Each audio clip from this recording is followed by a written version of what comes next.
There are a lot of myths about qualitative research, and we're going to break them down today in this edition of DocWork. My name is Roehl Sybing. I'm a research associate at the University of North Dakota. My background is in qualitative research methods, specifically ethnography and discourse analysis. And today I'm going to use this video to address common myths about qualitative research. I think a lot of people who are thinking about going into doctoral studies, they might think that quantitative research is quote unquote better, and qualitative research is this flowery, new agey kind of thing that is squishy and amorphous. We're using a lot of adjectives, but the idea is that qualitative research is somehow inferior in the understanding of the social world, and that couldn't be further from the truth. There are a lot of myths that we're going to unpack. I'm going to use ChatGPT this time around. We're going to look at this and say, make a list of 10 myths that novices and outsiders might have about qualitative research. And we're going to go through each of those myths. Don't know what's going to happen here, but as they come up, we'll address each of them one by one. And of course, if you have any questions about qualitative research or doctoral studies or sociolinguistics, all the things that I like to talk about and I'm focused on with this channel, please feel free to leave a question or comment under this video and hit like and subscribe. Let's go ahead and take a look at the first one. Number one is qualitative research isn't scientific. And I think right off the bat, it is definitely a way to understand the social world in a scientific manner. Science isn't lasers and chemicals, and that's part of it, but if you look at basic definitions of science, it is basically the organization of knowledge in an empirical way. Qualitative research is a way of understanding that. A very simple example of qualitative research is if you were to take a look at a tapestry. What are the recurring colors? What are the frequent patterns in a tapestry? What are the things that capture our attention when we look at a tapestry? When we can understand that a certain color appears more than others, or that a pattern appears in a particular sequence, we are creating knowledge in an organized way. So take a look at number two. It's just about people's opinions. That's a big part of qualitative research, where we try to gather perspectives in interviews and focus groups. But it's not just that. It is also how people interact with each other and how people behave, how people look, how they dress, what people do in reaction to specific phenomena or when they see a particular thing or an object. All of those things come together to allow us to make predictions about cultures, about people, about languages. But the gathering of opinions is just one step. We also want to understand the entire context behind how those opinions are formed. When people talk about a certain topic in a certain way, maybe we're talking about immigration, or maybe we're talking about economics, or our favorite movie, or our favorite comedians. What are the things that inform that opinion? Is it our political ideology? Is it our religious beliefs? Is it the way that we brush our teeth in the morning? All of those things can have an impact with all of the other things that we want to analyze. So we want to gather those opinions as part of a larger understanding of why and how particular phenomena occur. Moving on to the next one, you don't need a large sample, so it's easier. So this comes from an assumption that if I do a survey and I survey 1,000 people in a town of 10,000, I can have some representative findings when I analyze those survey results.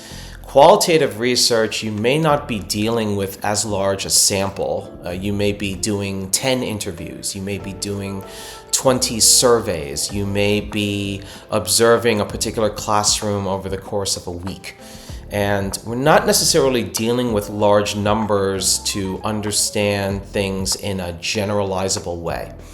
But that doesn't preclude us from developing scientific knowledge. In fact, qualitative research, one of the roles of qualitative research is to create a preliminary understanding using a small set of interviews or focus groups that might inform larger quantitative research studies. But keep in mind that qualitative research doesn't always have to feed into quantitative research. Going back to the tapestry example, how many tapestries do you actually need to observe in order to understand a particular pattern or frequency in a particular artist's creation? There's a concept in qualitative research called saturation, where once I develop a framework to the point where no further insights are necessary, then I have achieved saturation. I have extracted all of the findings that I need. Once I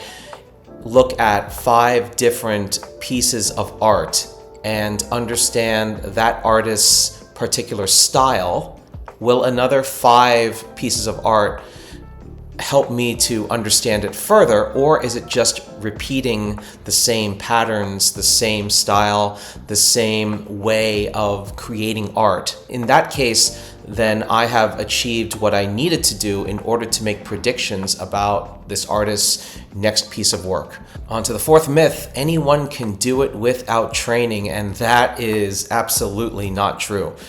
Of course, you can go into the field sight unseen without any training and gather qualitative insights that a more trained qualitative researcher is able to organize and later analyze.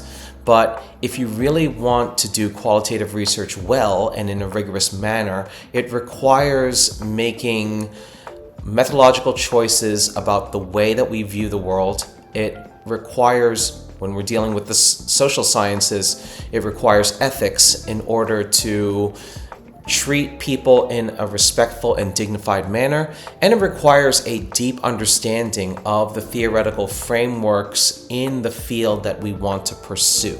Myth number 5, it's purely descriptive. And if you were to look in fields like anthropology and sociology, where research writing feels more narrative, I think I understand why critics might have an understanding that qualitative research is just describing things. There is really a difference between reporting what people see and reporting it in an organized manner. Say you have a layperson go into the classroom, what would they be able to see? They would be able to see students, the teacher, the questions and answers, students doing work. But when an expert in education goes into that classroom, they are looking at it in a deliberate manner. What questions are being asked, and also what types of questions are being asked? Are students bored or are they excited? Why is that? What makes them do the classwork? What makes them work together? And there are specific frameworks in education research that allow us to understand the phenomena within the classroom in a rigorous and organized manner. And for emerging qualitative researchers, the most common way to report qualitative findings is to do so thematically. Going back to the tapestry example, we look at colors, shapes, patterns. And in qualitative thematic analysis, then we are looking at the patterns that jump out at us. Maybe it's the most frequent, maybe it's the most significant, the things that we make a judgment about that seem to be the major themes that can help inform a framework later on. Let's go to myth number 6. It can't produce generalizable results. Well, that's not the objective of most qualitative research in the social sciences. The goal of qualitative research is to understand a particular phenomenon more deeply. That way you can predict its behavior, its particular behavior later on. So cultures cannot be generalized. Languages cannot be generalized, where I can't treat English the same way that I would Spanish or Chinese or Japanese. I can't look at a particular fast food chain and predict that the same phenomena will occur in another fast food chain. That's not the point of qualitative research. The idea of qualitative research is to understand a phenomenon as deeply as possible. Not only understanding its themes, but also understanding the context that informs those themes. And that feeds into the next myth. Number 7, there's too much researcher bias. And as I've said in a previous video, bias is not necessarily a bad thing. It's just something that we have to account for. It's simply not feasible to ask a researcher or any person to look at the world in a non-biased, objective way. Rather than pursue an objective lens, which doesn't exist, it's more useful to accept our biases and acknowledge them through reflexive practice. In research writing, we have something called positionality, where we talk about our own identities, our own tendencies, our own biases, so that way somebody can read our positionality. That way they can have a more informed understanding of the findings and the analysis that we are trying to present. And that seems to be a more feasible way of addressing bias rather than eliminating it altogether. Number 8, it's less valid or reliable than quantitative research. So validity and reliability are manifest in different ways depending on your methodology. One of the easiest access points into reliability in qualitative research is a concept called thick description.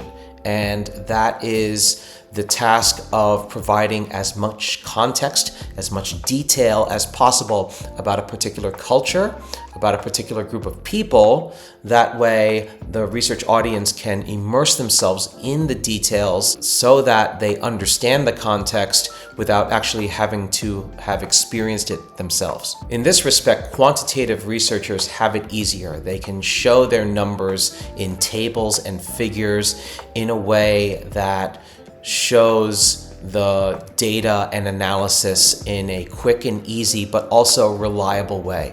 Qualitative researchers have the task of presenting as much detail as possible so that the findings are trustworthy. It's more difficult, but it's one of the more common ways to present qualitative research findings in a trustworthy manner. Software like Atlas TI does the analysis for you, and there are many different QDA software packages such as Atlas TI, NVivo, MaxQDA, QDA Miner. What QDA software does is make the process of qualitative data organization and analysis easier. It doesn't replace the human in making subjective judgments about what are the most recurring themes or what are the most important patterns in the data. And we've seen in the last couple of years that artificial intelligence has led to the creation of a number of tools in QDA software that ultimately makes the organization of data much faster and much simpler. Even if software and artificial intelligence completely replaces the human role in the analysis part of research, the human researcher still needs to go out there and do the actual data collection through interviews, observations, focus groups, and surveys. In the social world, it still requires at least a little bit of social interaction in order to collect rich qualitative data. And finally, it can't be combined with quantitative research. And you should probably ask mixed methods researchers about whether that myth is true or not. Mixed methods research is quite literally the mixing of qualitative and quantitative research methods together to create a more holistic understanding of the world around us. So if I were to conduct a survey about people's favorite food, whether they prefer pizza or Chinese food or sushi or Thai food, and that can give us some quantitative analysis. 47% of people like this particular cuisine versus 23% for that cuisine. Then those numbers can paint part of the picture about what people's food preferences are. Qualitative research gets into the whys of it. Then we look at interviews in understanding why they like this particular thing over others. What is it about this particular dish that is quote unquote better than another dish? How often do people have it and why? How do they feel about particular cuisines over others? So without that qualitative component, we're just reducing the world to numbers in a way that leaves out important details. And of course, there's probably a million other myths out there. What's your favorite? You can also look at my other videos about qualitative research where I answer ChatGPT's most burning questions about methods, about doctoral studies. So if you like this video, please look at the other videos in my channel, hit like, hit subscribe, turn on notifications for future videos. My name is Roehl Sybing. This has been DocWork. Thank you very much for watching. I'll see you in the next video.